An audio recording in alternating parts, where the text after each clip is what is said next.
రంగారెడ్డి జిల్లాలోని పాషమైలారం పారిశ్రామిక వాడిలో భారీ పేలుడు సంభవించింది. సిగాజీ కెమికల్స్ ఫ్యాక్టరీలో రియాక్టర్ పేలిపోయింది.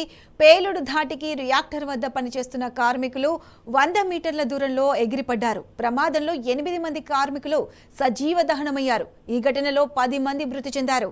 తీవ్రంగా గాయపడ్డ కార్మికులను ఆసుపత్రికి తరలించి చికిత్స అందిస్తున్నారు. అటు పేలుడు సంభవించి పలువురు కార్మికులు మృతి చెందడం పట్ల బీఆర్ఎస్ అధినేత కేసీఆర్ తీవ్ర దిగ్భ్రాంతిని వ్యక్తం చేశారు. మరణించిన వారి కుటుంబాలకు తన ప్రగాఢ సానుభూతిని తెలిపారు.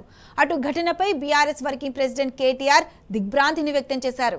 గాయపడ్డ వారికి మెరుగైన చికిత్స అందించాలన్నారు. మరోవైపు సిగాచి కెమికల్స్ ఫ్యాక్టరీని సందర్శించారు మాజీ మంత్రి హరీష్ రావు. ఘటన గురించి అడిగి తెలుసుకున్నారు.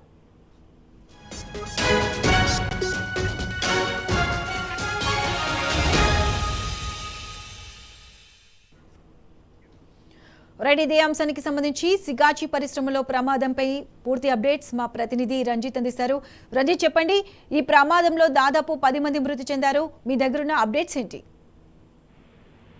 సతీష, ఉదయం 9 గంటలకు జరిగిన ఈ రియాక్టర్ పేలుడు సంఘటన ఏదైతే అందరినీ కూడా భయభ్రాంతులకు గురి చేసింది. ఈ సంఘటన జరిగిన సమయంలో మొదటి షిఫ్ట్ లోకి వచ్చిన వాళ్ళు దాదాపు 150 మంది వచ్చేసి వర్కర్స్ అనేది లోపలికి పోవడం జరిగింది. ఆ సమయంలో పేలుడు సంభవించినప్పుడు దాదాపు 2 కిలోమీటర్ల వరకు ఈ శబ్దం అనేది వినిపించడంతో ప్రతి ఒక్కరు స్థానికంగా ఉన్న ప్రజలు కావచ్చు, చుట్టుపక్కల పరిశ్రమలలో పనిచేసే వ్యక్తులు అందరూ కూడా భయభ్రాంతులకు గురై చేసి పరుగులెత్తారు. స్థానికంగా ఉన్న వ్యక్తులు ఎవరైతే ఉన్నారో ఆ శబ్దాలు, ఆ మంటలు దట్టమైన మంటలు పొగ వ్యాపించడంతో స్థానికంగా ఉన్న వాళ్ళందరూ కూడా ఊపిరి పీల్చుకోవడానికి కూడా ఇబ్బంది పడ్డారుగా తెలుస్తుంది. దాంతో పాటుగా ఘటన జరిగిన సమయంలో ఆ పేలుడుకు అంటే బలమైన శబ్దం రావడంతో స్థానికంగా ఉన్న వాళ్ళందరూ పరిగెత్తడంతో పాటుగా బిల్డింగ్ అనేది 2 అంతస్తుల భవనం అనేది కుప్పకూలిపోయింది. ఈ కుప్పకూలిపోవడంతో ఆ భవనంలో ఉన్న వాళ్ళందరూ కూడా ఆ శిథిలాల మధ్యన ఎక్కడ ఉన్నారనే ఆచూకీ అనేది ఇప్పటి వరకు కూడా లభ్యం కాలేదు.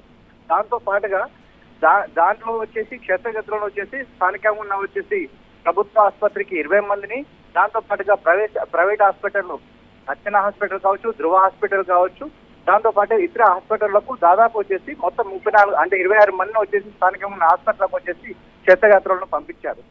దాంట్లో 8 మంది ఇప్పటికే చనిపోయారని చెప్పేసి అధికారులు చెప్తున్నప్పటికీ కూడా దాదాపు 10కి పైగా వచ్చేసి ఇప్పటికే చనిపోయినారు. దానిలో చనిపోయిన వ్యక్తుల్లో మహారాష్ట్ర, ఒరిస్సా, బీహార్ కు సంబంధించిన వాళ్ళు అనేది ఎక్కువగా ఉన్నట్లుగా చెప్తున్నారు. దాంతో పాటుగా సంఘటన స్థానానికి చెందుకున్నట్టు మాజీ మంత్రి హరీష్ రావు ఇప్పటికే కూడా అక్కడికి వెళ్ళిన టైంలో ఎలాంటి కంట్రోల్ రూమ్ పెట్టలేదు, దాంతో పాటుగా టోల్ ఫ్రీ నెంబర్ పెట్టలేదు. ఈ 140 నుంచి 150 మంది ఇక్కడ కార్మికులు పనిచేస్తున్నప్పటికీ కూడా ఆ బాధిత కుటుంబాలు అక్కడికి వచ్చేసి వాళ్ళ యొక్క గోరును వినిపించినప్పటికీ ఎవరు కూడా అక్కడ పట్టించుకోకపోవడం కారణాలు ఏంటిది? ఈ ఘటన జరిగినా సరే 5 గంటలైనప్పటికీ కూడా అధికారులు ఎందుకు చర్యలు తీసుకోవట్లేదు కూడా అధికారుల పైన కావచ్చు, అక్కడ ఉన్న వాళ్ళందరిపైన ఆగ్రహం వ్యక్తం చేశారు. స్థానికంగా ఉన్న ధృవ హాస్పిటల్ వచ్చేసి మాజీ మంత్రి హరీష్ రావు వచ్చి పరిశీలించేసి ఘటనా స్థలం జరిగిన క్షతగాత్రులను పరిశీలించినట్లయితే దాదాపు దాంట్లో 5 వచ్చేసి ఐసీయూలో తీవ్రంగా ఇబ్బందులు పడుతున్నట్లు కూడా మాజీ మంత్రి హరీష్ రావు చెప్పారు. కానీ అక్కడ ఘటనా స్థలంలో అధికారులు కావచ్చు, హైడ్రా అధికారులు, రెస్క్యూ టీం, అగ్నిమాపక సిబ్బంది ఆపరేషన్ అనేది చేపట్టినప్పటికీ కూడా అధికారులు ఒక ప్రణాళికబద్ధంగా ఎలాంటి చర్యలు చేపట్టకపోవడంతో కూడా ఇప్పటికీ కూడా బాధితుల కుటుంబాలకి అధికారులు ఎలాంటి సమాధానం చెప్పలేని పరిస్థితులు అనేది ఇక్కడ కనబడుతున్నాయి.